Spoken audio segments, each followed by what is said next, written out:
That's the ultimate desire. And there's a lot of things sometimes that companies need to get there. So they want to promote their products. They want to invest in sales and marketing. And a lot of times they just don't have that foundational aspects of the underlying operating business in order to make good, sound decisions in order to invest in those areas of the company that creates those super fans. There's a lot of companies that need more customer service, or they need that extra marketing to attract the right customers, or they need to spend money on cultivating those relationships with their customers and clients. It takes money. And some companies, they have an abundance mindset. Some have a scarcity mindset when it comes to what are some of those aspects that we can ultimately invest in, and are we willing to do it? And so for a lot of our clients, we're kind of helping them understand, do we have the capital? We hope they have an abundance mindset. We try to identify clients with abundance mindsets, but do they have the ability and desire to want to invest in the things that are going to help create these super fans? And they need to understand their finances, and it starts with accounting, really, to do that. But I am the world's biggest super fan. You're like a super fan. Welcome to the Business Superfans Podcast. We will discuss how establishing business superfans from customers, employees, and business partners can elevate your success exponentially. Learn why these advocates are a key factor to achieving excellence in the world of commerce. We discuss the invaluable insights of business owners who have successfully implemented the strategies in the book to build their own team of devoted superfans. Gain insightful knowledge from the experts who create applications that help you create passionate superfans. This is the Business Superfans Podcast with your host, Freddie D. Ready!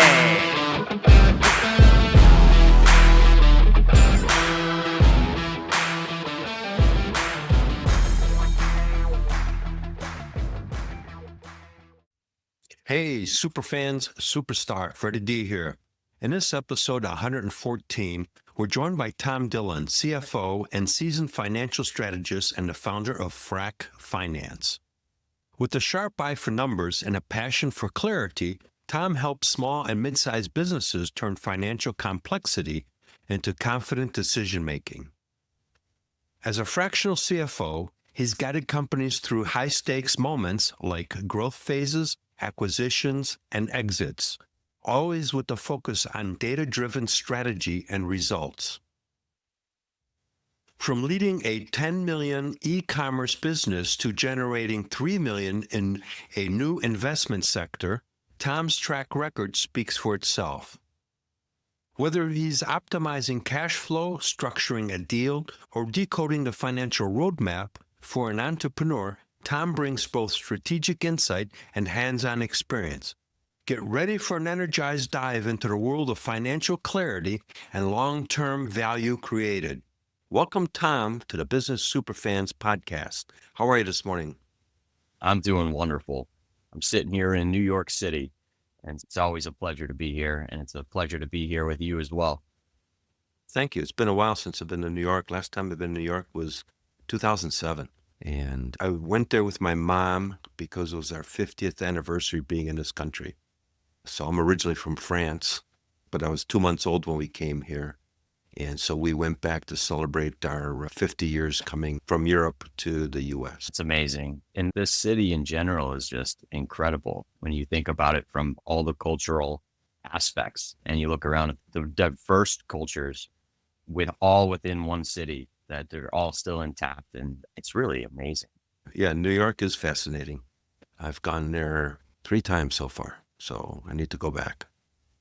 So before we talked a little bit, Tom, and about really, but let's get into really the backstory of how did Frak Finance come about and how did you come up with the company? But what's the backstory? Yeah, so Frak Finance, and it's short basically for fractional, but as you can imagine, the C is quite expensive. And so we settled for a little play on the word of frak, being fractional, and effectively, it was really born out of going back to my roots and a little bit of necessity. I think like a lot of entrepreneurs, they may find themselves with a desire to build something, create something outside of their own, and how they got there, whether they lost the job, or they just always had the desire since they were a kid, doing lemonade stands or passing out flyers to do yard work. And so a lot of it for us, I kind of told the backstory of who I am. My career started at an investment banking firm, William Blair. And then from there, ultimately kind of decided that I wanted to take a different journey.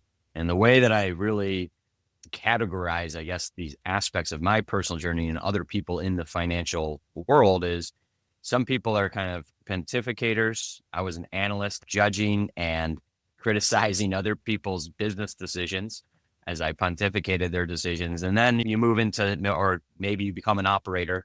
For me, I joined a private equity backed company as their CFO and then was promoted to CEO and ran that for a little bit. And then I finally felt like I've earned enough ops chops here to go out and build something of my own. And in doing that, I actually tried to change the world and build a tech startup, which ultimately was a very difficult time during COVID to be launching an on-premise hospitality tech platform. And so we struggled, and I actually went back to my kind of roots and started moonlighting as a fractional CFO. So my first project was really born on a necessity. And I always kind of thought, hey, I said, if this doesn't work out, I'll always have this experience in finance that I could fall back on, which I'm good at and I really enjoy. But there's this kind of entrepreneurial desire in me that really wanted to go and build something that was disruptive, I suppose. During my time and that point in my career, you had a ton of companies that started, the unicorns, the Facebooks, the Ubers, the Airbnbs of the world, where you'd see your friends at these companies or trying to start other companies. And it's really sexy. It makes a lot of sense at that time in your young desire to be an entrepreneur to go and do this. It seems like that's the path. And so ultimately I realized that that's not the only path. And cash flow is actually pretty cool. So I've kind of fallen back. It certainly helps. And so I've stepped away from kind of the disruptive technology world and more towards the entrepreneurs that are focused in on building cash flowing businesses. A lot of that stems from people that are doing something better. This model already exists, but I'm going to go and do it better. I'm going to build a better product. I'm going to service the clients better. Ultimately, I think that desire, that passion to go and do something better for clients because you might have had a bad experience or you want that level of service or that quality of the product out there in the market that you just can't access. So you go and create it. And so I think it's really interesting what you do with the super fans, because with that, these businesses all rely on their customers or their clients that are ultimately being serviced better or have a higher quality product. And that's where it's interesting. And I kind of wanted to tell that full story of how it came full circle, where I ended back into this world of SMB, these small, medium-sized business owners that are ultimately really focused in on their customers and their clients. And effectively, I've never thought about it. I never said it this way, but turning them into super fans. How do we create an experience that ultimately people are excited to talk about? Yeah, you can't buy that kind of PR, as we talked before the show. If you think of a sports team, when you got the super fans, they got all their faces painted, the jerseys, the bumper stickers, everything else, they're promoting that team. So if a business really takes the time to look at their entire organization, it starts with the leader, it transcends down to the team, that carries out to the prospective and existing customers, suppliers, distributors, complementary businesses. And nobody talks about businesses like yours, which is coming in to helping them with the things that they need to do in finance. When we look at that whole system and being a super fan of that company can only go one way, and that's skyrocket up because they've got an army of salespeople promoting that business. Absolutely. That's the ultimate desire. And there's a lot of things sometimes that companies need to get there. So they want to promote their products. They want to invest in sales and marketing. And a lot of times they just don't have that foundational aspects of the underlying operating business in order to make good, sound decisions in order to invest in those areas of the company that creates those super fans. There's a lot of companies that need more customer service or they need that extra marketing to attract the right customers, or they need to spend money on cultivating those relationships with their customers and clients. It takes money. And some companies, they have an abundance mindset. Some have a scarcity mindset when it comes to what are some of those aspects that we can ultimately invest in, and are we willing to do it? And so for a lot of our clients, we're kind of helping them understand, do we have the capital? We hope they have an abundance mindset. We try to identify clients with abundance mindsets, but do they have the ability and desire to want to invest in the things that are going to help create these super fans? And they need to understand their finances, and it starts with accounting, really, to do that. And so for us, it's not always the sexy part of the business, but it is a foundational aspect, like you mentioned, that we really enjoy doing. The finance part, you bring up an important part there, Tom, and that's the fact that a lot of businesses really don't do a great job, especially SMBs, really tracking their finances and planning out strategies for how they want to be able to go from a marketing perspective, an investment into their existing team, because that's not their world. Their world is they're doing, if it's a service-based company, they're doing a service. That's what they're good at. And they do sort of an okay kind of maybe wannabe finance job, because I've worked with some, and so I'm sure you have too, where you look at the books and you go, what happened here? These are things improperly categorized. They've got something else stuffed in there. But the bottom line, that gives them a invalid financial view of where they're at. Yes, there are some amazing stories, some that I won't share, some that I can share with regards to the aspects that you're describing. So messy books, we get it. It makes sense. And the reality is that there are no books. It's just, hey, here's my bank statements to their tax accountant. And it makes sense because when you think about how a business is born, once you have your service, your product, your first step is marketing. How am I going to find the right people? And then it's sales. How I'm going to actually convert these people. And then it's customer service. And, around the circle we go. What's last? At year end, I need my books. The accountant's asking for them. Where are they, or are they even right? And so a lot of times we understand why that's kind of the last part of the equation.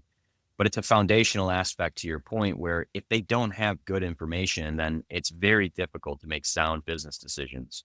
So we've had clients that were scaling unprofitable businesses. So they were providing services. I'm not going to name services or products, but they're scaling effectively unprofitable services. We didn't have the proper financials and analysis in line to understand it, but it was a very successful company that got to where they were, had a competitor come in and, create some pricing pressure, which led to the need to compete and market to these people and convert them in the sales funnel, continue servicing them, but without the real diagnosis or the real analysis of, can we do this sustainably? And so it has to be growth, but profitable growth. And so ultimately that can be a big, big issue. And it's something that for us, when we do that, we find those points of contention within the financials, the accounting.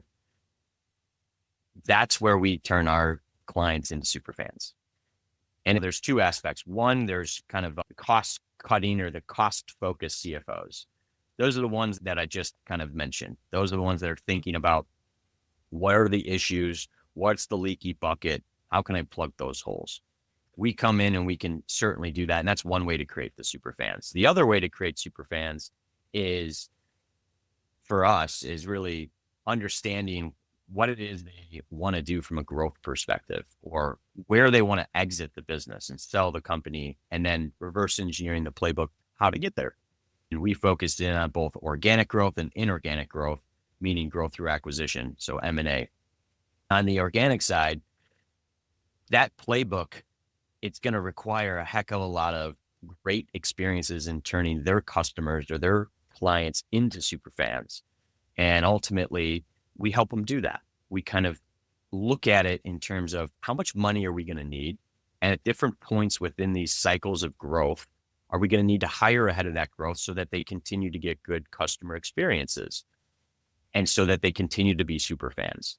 And so we really think about it from that entire circular aspect of the different departments internally as well as the experiences externally. Yeah, because you're keeping the momentum going. And more importantly, you're also positioning them for an exit strategy, because a lot of business owners, start a business, but they don't think of the end game. They're just focused on the moment.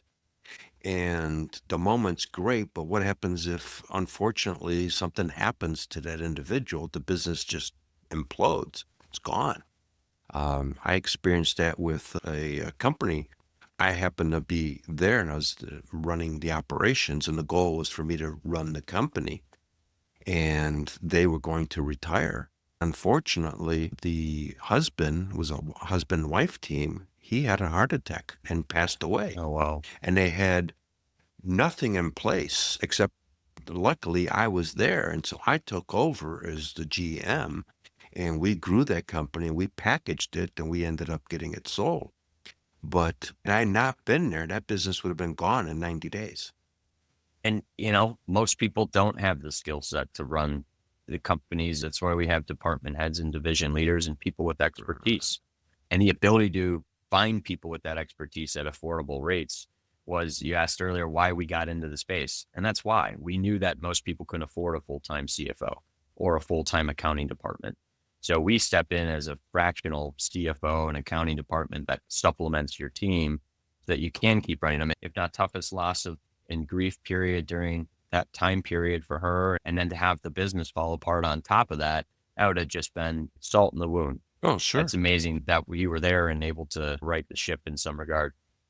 And we had to bring in a forensic CFO to fix the books because things were all over the place. And they never really paid attention. They had money in the bank. The bank account was never negative. They paid themselves a salary and were able to pay the team, pay the bills. Business was just hunky-dory. But in reality, for positioning, as we talked earlier, of an exit strategy, whatever it is, it was a train wreck. Yes, we see that a lot. We have clients that we speak to all the time that are looking to exit, and we realize that they're just not ready. There's a lot of either personal expenses that are coming in that need to have these adjustments done, or they're just not structured in the right way to realize the value of the company that they should. For example, let's just say you have a business that has 2 service lines.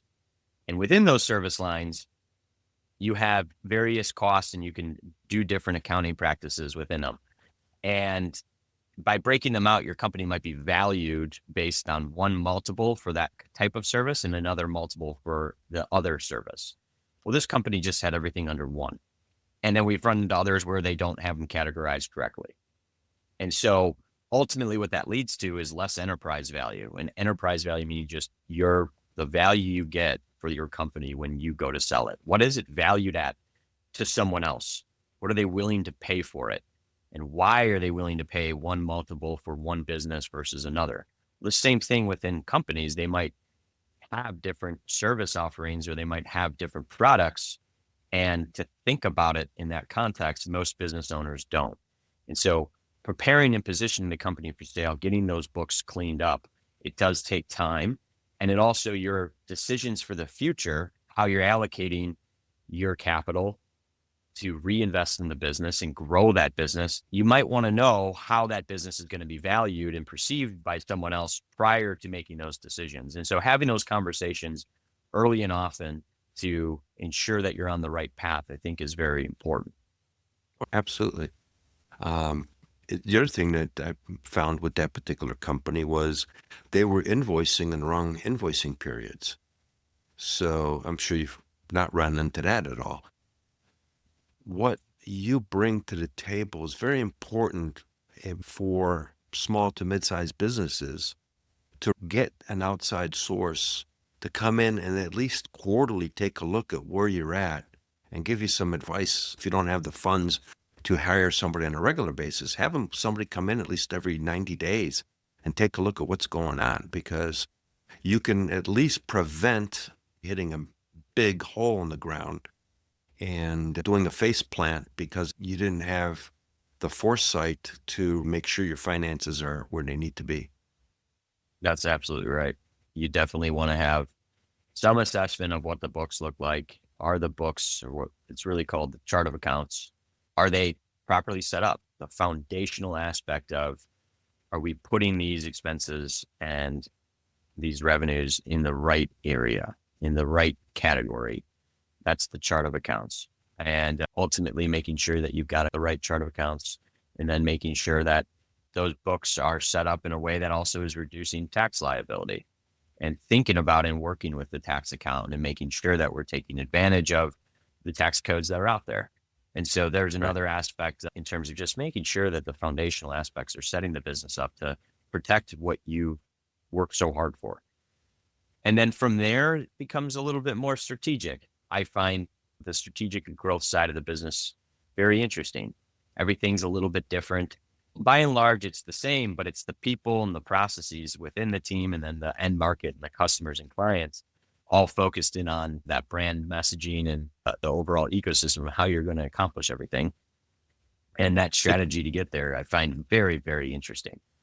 Yeah, it's like getting everybody into a racing rowboat where you've got the 8 people in the boat and everybody has one oar. And you got to get everybody going in the one direction, and more importantly, in synchronization. Otherwise, that boat's not even going in a circle. It's just waddling, going no place. So that's what you're helping do from that perspective. Tom, share a little story of somebody that you worked with and how you transformed that company to where they've become your biggest superfan advocates. Sure. Well, yeah, a lot of different potential clients I'm thinking of in my head right now. I think one that will be most helpful and most tactical of how did we get from A to B, and what did it look like, and why did that turn this client into a super fan who's made a recommendation. We got a recommendation, a newer client actually this morning, which is like the super fan stamp of approval that you're really looking for. I mean, that's like, that's the best. That's the best feeling. And ultimately it was exactly what you said, which is kind of, there's no script here. Exactly what you said in terms of getting everyone in rowing in the same direction. And if it's not on our website, it should be on our website. It's effectively trying to get all of those department heads or those leaders within your organization to be rowing in the right direction. And it all stems around accountability. So when we stepped in, I wouldn't go as far as saying it was a toxic culture. Just people were very sweet and nice, but by definition of a corporate book, they would say this is a toxic culture. And the reason being was people weren't owning or having the accountability of their various performance. So what we really did was just not tell people how they should be benchmarking their performance or tracking their performance, but listening and understanding of how we can help them. If I had this level of information, or if I knew I was being benchmarked against this performance, now I have a finish line to row to. Now I know what I need to do. And so for us, it's really about establishing what is the bigger company goal. And then within those departments that we've talked about that matter, what are the KPIs, the key performance indicators, which are basically like your North Star for the person on your team that they should care about. There's different granularity and levels of different KPIs you can look into, but ultimately it's around setting up those kind of performance metrics and then helping the team understand, and really, again, listening and finding out what is going to be the most beneficial to help them go in the right direction. So we're kind of like a coach or a trainer aligning the team so that everyone is accountable and understands where we're rowing to. And so that was a very wonderful success story with the client I have in mind. It wasn't that they didn't have a great product, a great service. The team just wasn't oriented around finances, and they didn't have the playbook. We'll reverse engineer that playbook and say, all right, here's how we get from A to B. They didn't have that directional aspect because there wasn't the finance component. They had the accounting. They had a wonderful internal bookkeeper, and they had a great tax accountant as well. They just were missing that financial component. but they really couldn't at the time afford a full-time CFO, someone that could come in and really guide and coach the team on how we can get everyone rowing in the right direction. There's a theme where if we kept talking for hours about breaking down every single client that we've ever helped, you would see this very similar theme, which is accountability and helping the team, not coming in and dictating what they need to track and how they should be benchmarked, but having conversations with the team in order for them to ultimately determine what's most important and then helping them build a playbook in order to achieve it and hold them accountable. And so every month we're trying to understand, where are we relative to what we said we were going to do? What did we do? And that's where the accountability. And it's not a negative or cracking the whip of saying, oh my goodness, like, I can't believe this is the performance this month. What happened? It's more, okay, great. What happened? How can we figure out? And there's a lot of different kind of levers that could be pulled or things that could be pushed in terms of how to make that individual's performance or the team's performance within that department better. And so it's more investigative around how can we improve? What's not working? What is working? When you think back to like the different movies that are out there where they use data to make decisions and recruit players or make plays based on data, we had winning and super successful outcomes. Well, that's the same thing with finance. It's using the accounting data and the performance data to help guide the decision-making with actual data. And so it's more about gathering more information and understanding why things are happening or why they're breaking down, and then putting the pieces in play to make everything function smoother, because now they're being supported. They're getting the resources they might need in order to perform. So it's really grounding everyone in the decision based around real information. Sure. And the important thing that you said there, and I want to reemphasize that, Tom, is the fact that you were empowering those people. They were buying into it, so they have ownership. And there's a big difference between a directive saying, this is what you're going to do, and so now I don't have a choice, and so I'm not in a really good mood because I've got to do this, versus you own it. You're now empowered.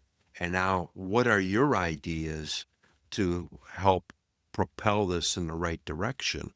It's a complete game changer, because that's how you get everybody into the rowboat going into the right direction, is everybody's got their own ownership to whatever their responsibilities are.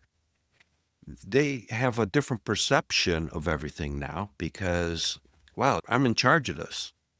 And even if it's the person that's the call center person or the person that's handling the customer service, they got ownership of that. And that completely changes their mindset because that's their department. They're in charge. And when you do that, that creates, like you were talking earlier about getting the culture going into the right direction. And now everybody knows what the direction is, what the goals are, what their KPIs. They own it because they helped create the KPIs. It's another thing if they help put them together themselves because they own it. That's one of the things I learned a long time ago in a Dale Carnegie management class is you get the individual to write what their job description is. They own it. It's a whole different game. And if they own it, their whole performance is completely different.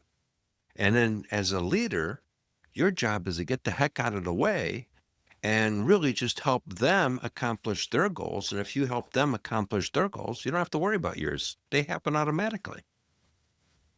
That's really well said, Freddie. You know, you should do like some podcasting or something. Yeah, maybe one of these days. I'll think about it. But yeah, I mean, it's really, if you think about it, though, what you're doing with Frak Finance is really helping businesses play the long game. But I'll use a sports analogy because I like doing that. For American football, it's the Super Bowl. For European football, which is what they call it in the rest of the world, it's the World Cup. And that's really the goal. Everybody is going into that direction. That's the direction, is to win the World Cup or to win the Super Bowl. So it's the same thing. What you're doing with these companies is really helping them financially win their own Super Bowl. That's absolutely right. And a lot of people just don't even know that that's really an option, which is they Right. just don't think about it.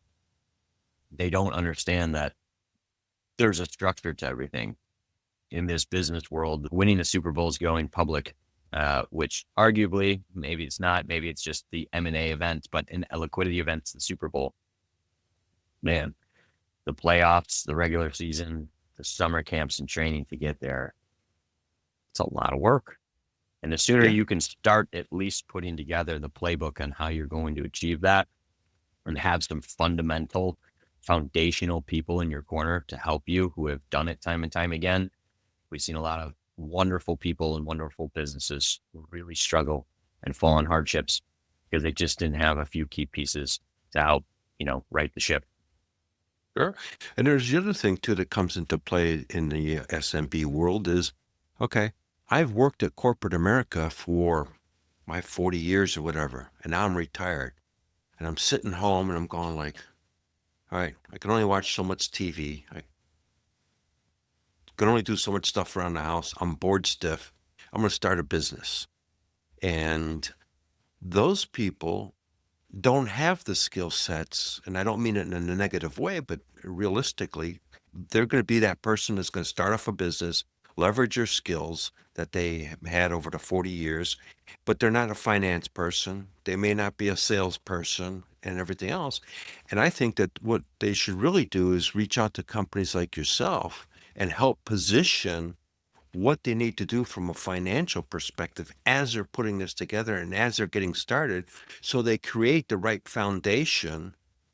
They're going to be much more successful, and they're going to have a lot less stress because they've positioned themselves for success.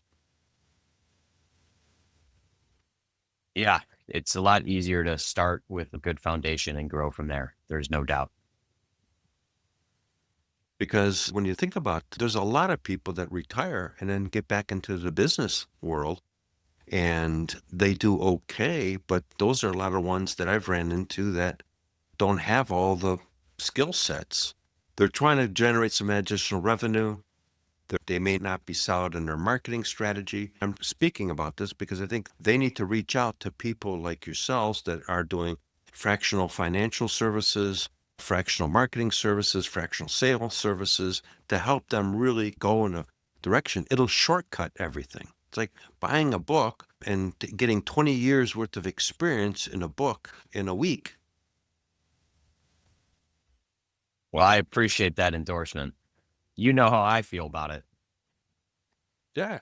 I want to share that because I think that's really important to drive home is, a lot of people try to do it the hard way, and there's a lot of ways you can shortcut to get to where you want to go and collapse the whole thing. Absolutely. So as we're getting closer to the end here, what's a takeaway that you can share with our listeners? I would say ensure that you have the right chart of accounts, that foundational accounting.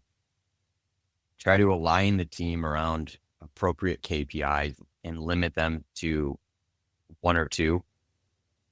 Less is more, especially when you're starting.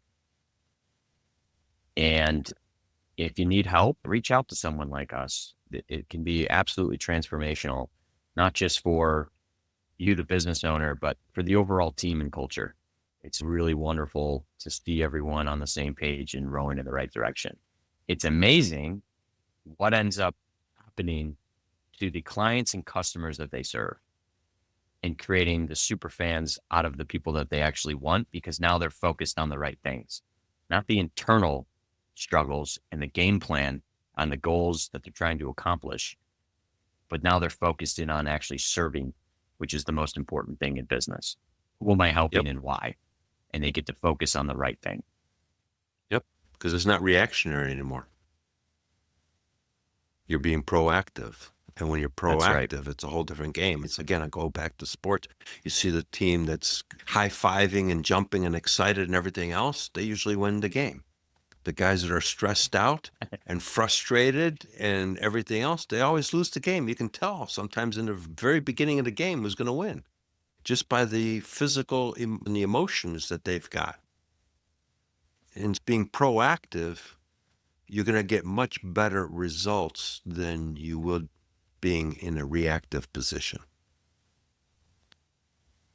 Yeah, amen to that, as well as if you're planning to ever sell your business, whether that be a succession plan to employees or to an outsider that might be a strategic or a competitor, start thinking about that.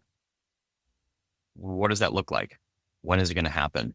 And what, most importantly, you're going to put it in the right person's hands, and have you set the company up to transition appropriately? You want to ensure that you have a transferable asset. And there are certainly companies that are valued more or less based on what their team looks like, how they operate, and the efficiencies there with having sound financial information to make sound decisions based on. So it's all important. It's all circular in nature that ends up ultimately serving the end customer and client. Yep. Great advice there, Tom. As we wrap up here, how can people find you? So you can reach out to me directly, Tom at frakfinance.com, or you can go visit our website at frakfinance.com. Yeah, we'll make sure that's in the show notes. And I believe you have something for our listeners as well. Yes, we're running a promotional aspect for your listeners that's going to be discounting our services at 15% off. And so we hope that is something that your listeners find beneficial, given that we know that we're servicing the SMB market and not everyone can afford the full price or a full-time person. And so trying to ultimately practice what we preach. Sure. We'll make sure that's in the show notes. Tom, it's been a pleasure having you on this Business Superfan podcast. Great conversation. You and I could probably talk on this stuff for hours. And I really appreciate your time. And we look forward to having you on the show down the road again. Sounds great, Freddie. It was a pleasure. Look forward to talking soon. All right. Thank you. Hey there. This is Frederick Dudek, a.k.a. Freddie D. And this is the Business Superfans podcast, the show that turns everyday stakeholders into raving, revenue-boosting advocates. Starting today, we're mapping every episode to my new Superfans framework, 9 laser-focused pillars that move your business from first spark to unstoppable momentum. So here's the acronym for Superfans. S, strategically position. U, unify stakeholders. P, promote magnetic messaging. E, elevate experiences. R, reward advocacy. F, foster authentic connections. A, activate AI and automation. N, nurture loyalty. S, secure sustained success. Each week we'll spotlight one pillar, extract a game-changing insight from the given guest, and finish with the Superfans Success Spark. A single 24-hour action you can execute before the next episode drops. Follow along for the full 9-episode cycle. Collect every spark, and you'll have a step-by-step playbook to create superfans who drive raving reviews, rocking referrals, and raising revenue. Ready to dive in? Let's hit today's pillar, and remember, one action, one stakeholder, one superfan closer. So here's your top superfan success spark from this episode. S, strategically position. So here's the top insight.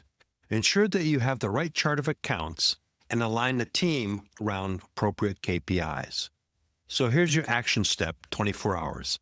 Set a 30-minute meeting with your bookkeeper or yourself today to review the chart of accounts and agree on one primary KPI that everyone will track this quarter. We hope you took away some useful knowledge from today's episode of the Business Superfans podcast. The path to success relies on taking action. So go over to businesssuperfans.com and get your hands on the book if you haven't already. Join the Accelerator community and take that first step in generating a team of passionate supporters for your business. Join us on the next episode as we continue guiding you on your journey to achieve flourishing success in business.